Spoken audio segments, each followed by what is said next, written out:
নমস্কার বন্ধুরা, আমি সঙ্গমিত্রা। আমার এই নিরামিষ সহজ রান্না চ্যানেলে আপনাদের সবাইকে স্বাগত। আজ আমি রান্না করছি নিরামিষ বথুয়া শাক। আপনারা নিরামিষের দিনে খুব সহজেই বানিয়ে নিতে পারেন এই রেসিপিটি। এটি গরম ভাতে খেতে কিন্তু অসাধারণ লাগে। আপনাদের যদি এই রেসিপিটি ভালো লাগে তাহলে লাইক এবং শেয়ার করবেন, আর রেসিপিটি কেমন হয়েছে কমেন্ট করে জানাবেন। আরও নতুন নতুন নিরামিষ রেসিপি পাওয়ার জন্য চ্যানেলটিকে অবশ্যই সাবস্ক্রাইব করবেন। ধন্যবাদ। রান্নাটা আমি সর্ষের তেলে করছি, আপনারা চাইলে সাদা তেলেও করতে পারেন। তাই প্রথমে কড়াইতে দিয়ে দিয়েছি সর্ষের তেল। তেলটাও গরম হয়ে গিয়েছে। এর মধ্যে প্রথমে আমি বেগুনের টুকরোগুলো ভেজে নেব। এখানে আমি একটা মাঝারি সাইজের বেগুনের হাফ বেগুন নিয়েছি। বেগুনটাকে টুকরো করে কেটে নিয়ে সামান্য একটু নুন আর সামান্য একটু হলুদ গুঁড়ো মেখে রেখে দিয়েছি। এখন এই তেলের মধ্যে বেগুনের টুকরোগুলোকে লাল করে ভেজে নেব। বেগুনগুলোকে লাল করে ভেজে নিয়েছি। এখন আমি বেগুনগুলোকে তুলে নিচ্ছি।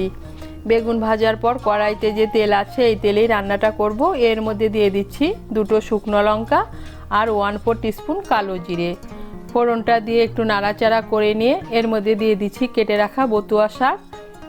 এখানে আমি 200 গ্রাম বথুয়া শাক নিয়েছি। শাকটাকে বেছে ভালো করে ধুয়ে তারপর কেটে নিয়েছি। শাকটাকে মিশিয়ে নেব ভালো করে। শাকটাকে ভালো করে মিশিয়ে নিয়েছি। এখন এর মধ্যে দিয়ে দিচ্ছি স্বাদ মতো নুন। নুনের পরিমাণটা কম দিতে হবে। বেগুন ভাজার সময়ও নুন দিয়েছি।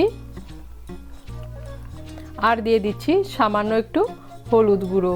আর দিয়ে দিচ্ছি চিড়ে রাখা 3টে কাঁচা লঙ্কা। নুন, হলুদ গুঁড়ো আর কাঁচা লঙ্কা মিশিয়ে নেব।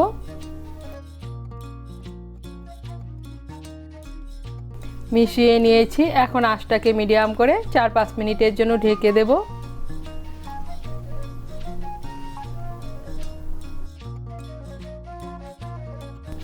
আঁচটাকে মিডিয়াম করে 4-5 মিনিটের জন্য ঢেকে দিয়েছিলাম। এই দেখুন শাকটা অনেকটা মজে গিয়েছে আর শাকের থেকে জল বেরিয়েছে। এখন একটু নাড়াচাড়া করে নেব আর শাকের জলটা শুকিয়ে যাওয়া পর্যন্ত রান্না করে নেব।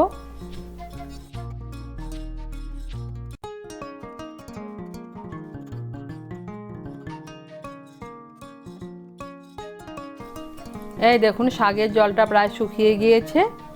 এখন এর মধ্যে দিয়ে দিচ্ছি ভেজে রাখা বেগুন। বেগুনগুলোকে ভালো করে মিশিয়ে নেব। মিশিয়ে নিয়ে আরও 2 মিনিটের মতো রান্না করে নেব।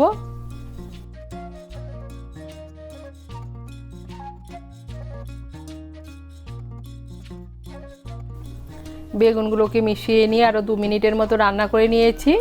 এই দেখুন বেগুন আর শাক ভালো করে মিশে গিয়েছে। আমি এর মধ্যে কোনো চিনি ব্যবহার করছি না। আপনারা যারা শাকের মধ্যে চিনি খেতে ভালোবাসেন তারা এর মধ্যে সামান্য একটু চিনি ব্যবহার করতে পারেন।